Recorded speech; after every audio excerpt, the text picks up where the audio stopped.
মা, এখানে বসে আছেন যে, আপনার কি শরীর খারাপ? হ্যাঁ গো বৌমা, শরীরটা একটু খারাপ লাগছিল, তাই ঘুম থেকে উঠে সরাসরি এখানে চলে এসেছি। একটু রোদের তাপে শরীরটা ভালো লাগছে এখন। কিছু কি বলবে বৌমা? হ্যাঁ মা, আসলে হয়েছে কি, ঘরে কিছুই নেই রান্না করার। কি যে রান্না করব কিছুই বুঝতে পারছি না। আর আপনার ছেলেও তো কাজ থেকে ফিরল না। যদি কাজ থেকে ফিরতো তাহলে হাতে করে কিছু প্রায় নিয়ে আসতো। এখন সকাল থেকে তো দুপুরে হয়ে গেল প্রায়, আমরা তো সবাই না খাওয়া। আমি ঘুম থেকে উঠেই পুকুর পাড়ে গিয়েছিলাম শাক পাতা তুলতে গিয়ে দেখি রমার মা সকল শাক পাতা তুলে নিয়ে গেছে। এই তো কিছুদিন হলো তুমি বউ হয়ে ঘরে এসেছো, এখনই এইসব কাজ করা শুরু করে দিয়েছো বৌমা? এইসব কি তোমায় মানায়? কি আর করব মা, পেটের ক্ষুধা কি সহ্য করা যায়? আর আপনারা তো শরীরটা ভালো নেই, উনিও কাজ পাচ্ছে না, আমাকে তো কিছু একটা করতে হবে তাই না মা? আর শুনুন মা, লোকে কি বলবে সে কথা বাদ দিন। কেউ আমাদের এসে খাইয়ে দেয় না, আমাদের খাবার আমাদেরই খেতে হয়। আসলেই বৌমা, তোমার মতো এরকম ভালো আর লক্ষ্মী বৌমা খুঁজে পাওয়া বিরল। আমাদের কথা কত চিন্তা করো। তুমি আসলেই ভাগ্য করেও এরকম বৌমা পাওয়া যায় না। তুমি দীর্ঘজীবী হও বৌমা, তুমি দীর্ঘজীবী হও। অনেক বছর বেঁচে থাকো মা, অনেক বছর বেঁচে থাকো। আপনার মতো এরকম মায়ের মতো একটা শাশুড়ি পেয়ে আমিও তো কম ভাগ্যবতী নই মা। মা, আপনি তাহলে এখানে একটু বিশ্রাম করুন, আমি ঘরে যাই। গিয়ে দেখি উনি তো আবার চলে আসবেন একটু পর। হাতে করে যদি কিছু একটা নিয়ে আসে তাহলে আমি রান্না চাপিয়ে আপনাদেরকে আমি খাবার দেব, কেমন? ঠিক আছে বৌমা, তাহলে তুমি ঘরে যাও, আমি এখানে একটু বসে বসে রোদ পোহাই।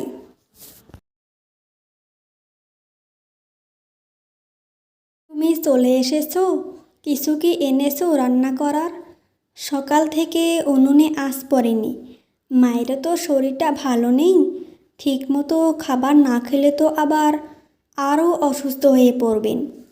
হ্যাঁ গিন্নি, আমি চলে এসেছি। আর সামান্য কিছু কাজ করেছিলাম, তাই কিছু বাজার করে নিয়ে এসেছি।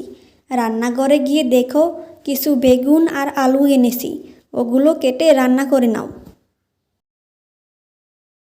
ঠিক আছে গো, আমি একটু পরেই রান্না বসিয়ে ফেলছি। আর শোনো, কোথাও কি কাজ খুঁজে পেয়েছো? না গিন্নি, স্থায়ীভাবে সেরকম কোনো কাজে খুঁজে পেইনি। একটা কাজ খুঁজে পেয়েছি, সেটাও আবার 10 দিনের জন্য। এরপর আমাকে অন্য কোনো কাজ করতে হবে। হ্যাঁ গো, দাঁড়িয়ে কথা বলছো যে, বসো না, একটু কথা বলি। সারাদিন তো সময়ই পাই না তোমার সাথে দুটো কথা বলার। এই তো গিন্নি বসলাম, বলো কি কথা? যা বলবে একটু তাড়াতাড়ি বলো গিন্নি। তোমাকে তো আবার রান্না করতে যেতে হবে, খুব খিদেও পেয়ে গেছে। হয়েছে কি, কিছুদিন তো হলো আমি এই বাড়িতে বউ হয়ে এলাম, তাই তোমাকে একটা কথা বলবো বলে বলতে পারছি না গো। বলবো কি, আমার তো খুব ভয় লাগে। আরে গিন্নি, এত ভয় পাওয়ার কি আছে? তোমার যদি কিছু বলার থাকে তাহলে আমাকে খুলে বলো, আমি সব উত্তর দেব। বলছিলাম যে, তোমরা তো 2 ভাই তাই না? আর মাও তো আমাদের সাথে থাকে। তোমার বড় ভাই অনেক ধনী হওয়া সত্ত্বেও তোমার মায়ের কোনো খোঁজ খবরই নেয় না। সেদিন আমাদের বাড়ির পাশ দিয়ে হেঁটে গেলেও আমাদের সাথে কোনো কথাই বললেন না। আচ্ছা, ওনার সাথে কি তোমার কোনো মনোমালিন্য হয়েছে? কেন উনি এরকম করেন আমাদের সাথে? আর সবথেকে বড় কথা হচ্ছে, তোমার বাবা তো অনেক ধনী ব্যক্তি ছিলেন, তাই সেই সূত্রে তো তোমরা দু ভাই তো আর্থিকভাবে সচ্ছল থাকার কথা। সেখানে তুমি কুড়ে ভাঙ্গা একটা ঘরে থাকো, যেখানে তোমার ভাই অনেক বড় একটা দালানে থাকে, আর তার রাজকীয় সব খাবার দাবার পোশাক আশাক। আমার বাবা আমাকে খুবই ভালোবাসতেন গিন্নি, কিন্তু বড় ভাই 2 নাম্বারি করে আমার সকল সম্পত্তি সে হাতিয়ে নিয়েছে।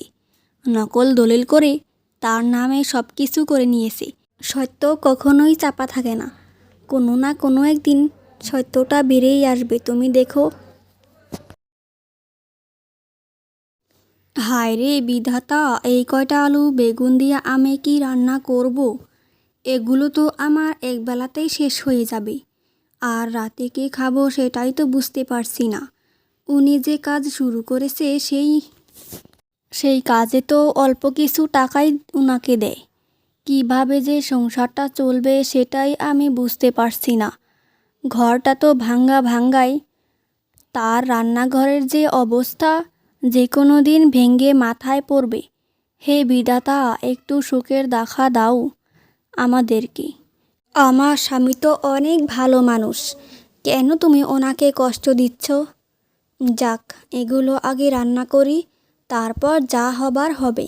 বৌমা, আমি একটু রামুদের বাড়িতে যাচ্ছি, তুমি একটু ঘর দুয়ারটা ভালো মতে দেখে রেখো, বিড়াল এসে যেন সব খাবার খেয়ে যেতে না পারে।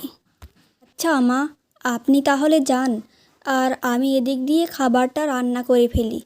আর শুনুন, রামুদের মায়ের কাছ থেকে একটু নুন চেয়ে আনবেন, নুনও শেষ হয়ে গিয়েছে।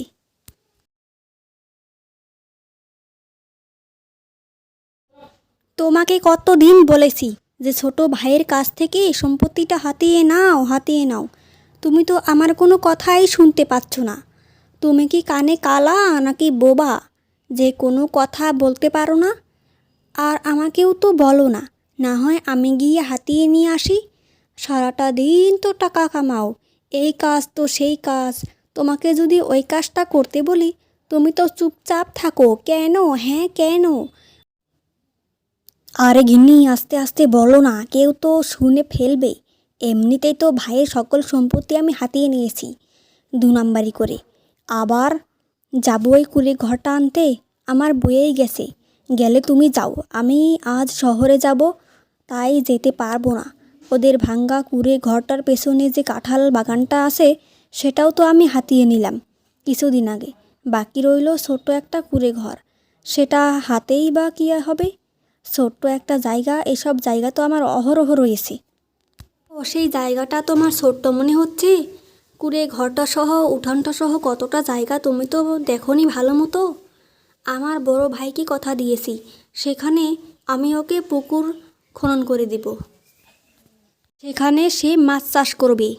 তোমাকে সারা জীবন বললেও কোনো লাভ নেই, আমাকেই যেতে হবে এখন ওদের বাড়িতে। ওদেরকে ভালো মতো শোষিয়ে আসলেই সব ঠিক হয়ে যাবে। আপা, আপনি আসুন আসুন। আপা, উনি তো কাজে গিয়েছে, জরুরি যদি কিছু দরকার থাকে তাহলে আমাকে বলতে পারেন, আমি ওনাকে বলে দেব। শোনো, আগামী 2 দিনের মধ্যেও তোমরা এই বাড়ি ছেড়ে চলে যাবে, বুঝেছ? তোমাদের নামে পুলিশে মামলা করেছি। এটা তো আমাদের জায়গা, আমাদের শ্বশুর মশাই এই জায়গাটা শুধু বড় ছেলের নামেই করে দিয়েছিল। আমাদের জায়গাটা আমাদের দিয়ে দাও, এটাই তোমাদের জন্য ভালো হবে। কে এসেছে বৌমা? ও মা, বড় বৌমা, তুমি এখানে এসেছো, কি চাই তোমার এখানে? আরও কিছু নিতে এসেছো নাকি আমাদের কাছ থেকে? আপনারা যে বাড়িতে বসবাস করেন সেই বাড়িটা আমাদের, 2 দিনের মধ্যেই বাড়ি খালি করে দেবেন, না হলে কিন্তু আপনাদেরকে পুলিশে ধরিয়ে নিয়ে যাবে। আমাদের তো সব কিছুই কেড়ে নিয়েছো তোমরা দুজন, এখন এই বাড়িটার উপরেও নজর পড়েছে তোমাদের। শোনো, তোমরা টাকা দিয়ে অবৈধভাবে করে নিয়েছো নিজেদের, এগুলোও ঠিক না। কি ঠিক কি ব্যাঠিক সেটা আমরা দেখে নেব, আপনাকে এত বোঝানোর দরকার নেই। 2 দিনের মধ্যে যদি খালি না করেন জায়গাটা, তাহলে কিন্তু খারাপ হয়ে যাবে এই আমি বলে দিলাম।